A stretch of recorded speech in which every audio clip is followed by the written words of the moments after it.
Hi everyone, and welcome into Freedom Hall. I'm Chris. I am the lead programs and education assistant here at the Robert R. McCormick Museum.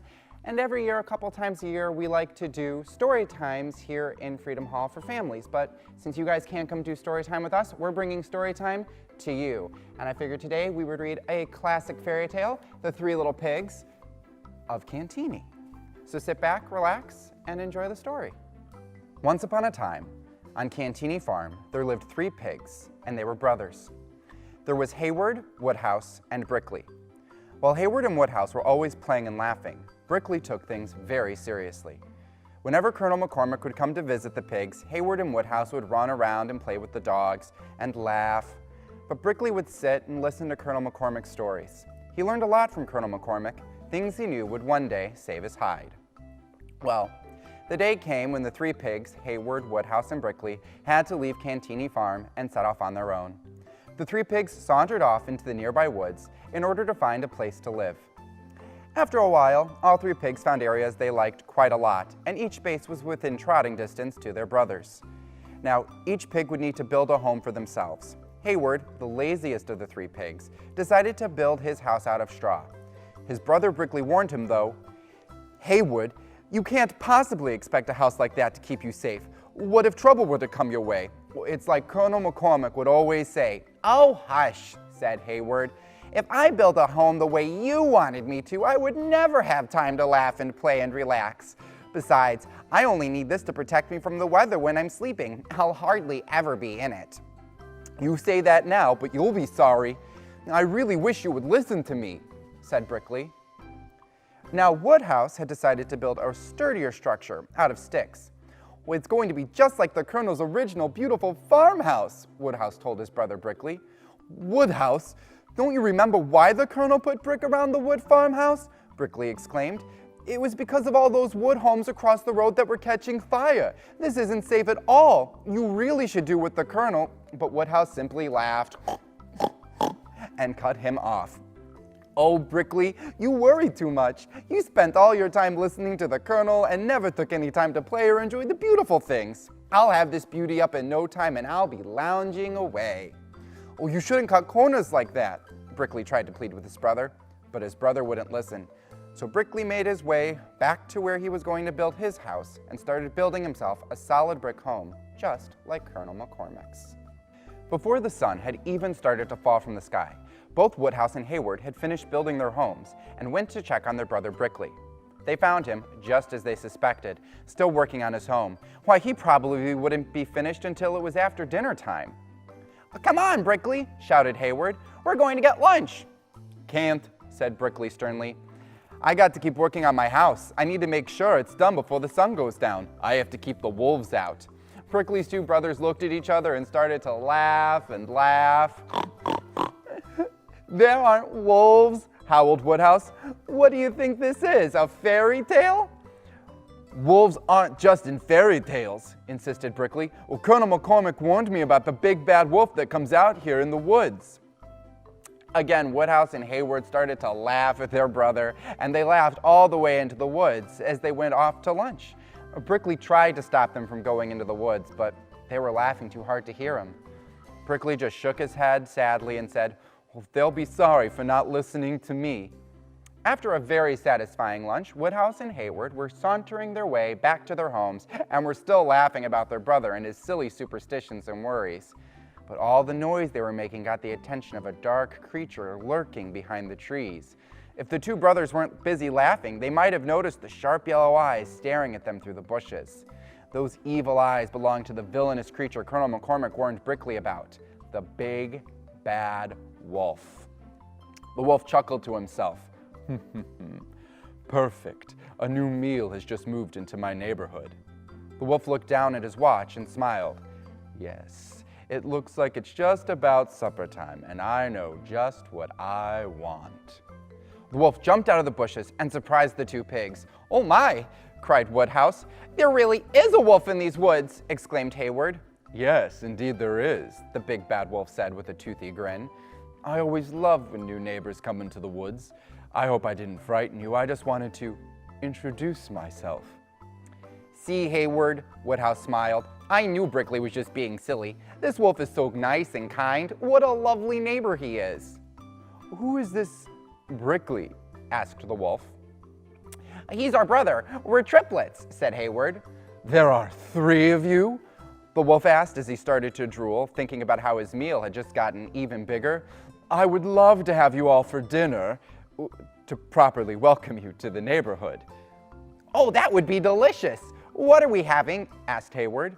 You, said the wolf as he attempted to grab the 2 little pigs. But Hayward and Woodhouse were too fast from all the playing they had done with Colonel McCormick's dogs, and they were able to slip away from the wolf and run back to their homes. But the big bad wolf eventually caught up. He arrived first at Hayward's house, which was made of straw. He tapped on the door and said, Oh, little pig, let me come in. Hayward, who was cowering under his blanket, said, Oh, not by the hair on my chinny chin chin.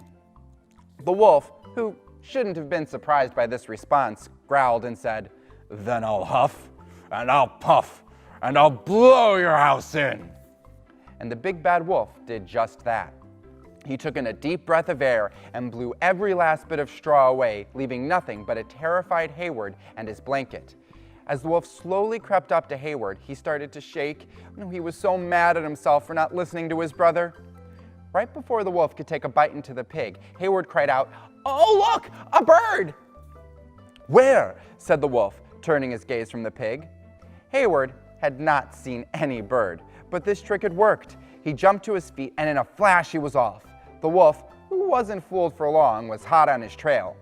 Hayward got to his brother Woodhouse's home just in the nick of time and slammed the door on the wolf's snout. Both pigs were cowering in the corner while the wolf sweetly knocked at the door and said, Little pigs, oh little pigs, let me come in. In unison, the brothers said, Not by the hair on our chinny chin chins. Again, the wolf, who really should have expected this response, growled, Then I'll huff, and I'll puff, and I'll blow your house in. And the wolf did just that. Although this time it did take slightly more effort due to the house being made of wood, but still, the whole structure blew away, leaving only the pigs and a blanket to hide under. As the wolf approached the pigs, both Hayward and Woodhouse were thinking to themselves how foolish they were not to have listened to their brother. As the wolf got closer, Woodhouse pointed in the sky and shouted, Look! What? The wolf mocked, not taking his eyes off these lovely pigs in a blanket. A bird? No, Woodhouse smiled. A plane. Really? Said the wolf excitedly as he spun away to check, his back to the 2 brothers. The wolf had, of course, fallen for the same trick twice. There was no plane, and when he turned back, the 2 pigs had taken off like a shot and had gotten a good head start on him. The wolf pursued the pigs, though, not as quickly, as he was running out of breath from all this huffing and puffing. Woodhouse and Hayward ran for their brother Brickley's home and soon found a beautiful brick structure. The 2 pigs tried to open the door, but of course, Brickley was smart to keep it locked at all times. The 2 brothers began pounding on the door and crying out, Brickley! Brickley! Brickley, inside minding his own business and reading, slowly went to the door to see what tricks his brothers were trying to play on him. Brickley looked through the peephole in the door and said, What do you 2 want? Are you back to make fun of me? No, Brickley, cried Hayward. Help us! You were right about the wolf. He found us and he's trying to eat us. Please let us in, Brickley. We're sorry we didn't listen to you or believe you, Woodhouse said. Brickley, who knew it might come to this, undid the safety chain, the latch, and several deadbolts. He threw open the door, and his 2 brothers came tumbling in and found a nice blanket to cower under. I'm going to make a quick phone call, said Brickley. You 2 make yourselves comfortable. But the 2 brothers were so scared they didn't even listen to Brickley. Meanwhile, the wolf was getting very tired and finally was approaching the large brick structure. The wolf caught his breath, knocked on the door and said, Little pigs, oh gosh, little pigs, let me come in.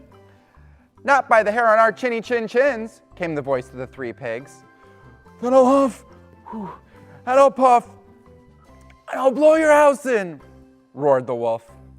The wolf was very tired and out of breath, but his whole meal, all 3 pigs, were here in one place. He could hardly pass up this opportunity. So he took in a deep breath and blew. But nothing happened. The wolf looked at the house very confused. I said, I'll huff, and I'll puff, and I'll blow your house in." The wolf blew again, and still nothing happened. "Why isn't this working?" the wolf whined. "What is this thing made of?" "Brick," announced Brickley proudly. "My friend Colonel McCormick built his house out of brick, so I built mine the same way. I knew it was just the thing to keep trouble like you out." "Well, be that as it may," said the wolf. "You'll have to come out for food. I'll just wait outside. You'll have to leave eventually." Brickley was looking at the wolf through the peephole, and a big smile crossed his face. "Oh my," Brickley said. "Look, it's—" But the wolf cut him off. "What? Is it a bird? A plane?" "No," beamed Brickley. "It's Colonel McCormick." "Oh yeah, like I'm gonna fall for that old trick," the wolf laughed. But all of a sudden, the wolf felt hot air on the back of his neck. And slowly he turned around to see a tall man with a big mustache on a horse. "Are you bothering my friends, Mr. Wolf?" demanded the booming voice of Colonel Robert McCormick. No, stammered the wolf. Colonel McCormick smiled, knowing the wolf was not telling the truth, and said, "I think you'd better come with me, Mr. Wolf. I think I know just the place for you."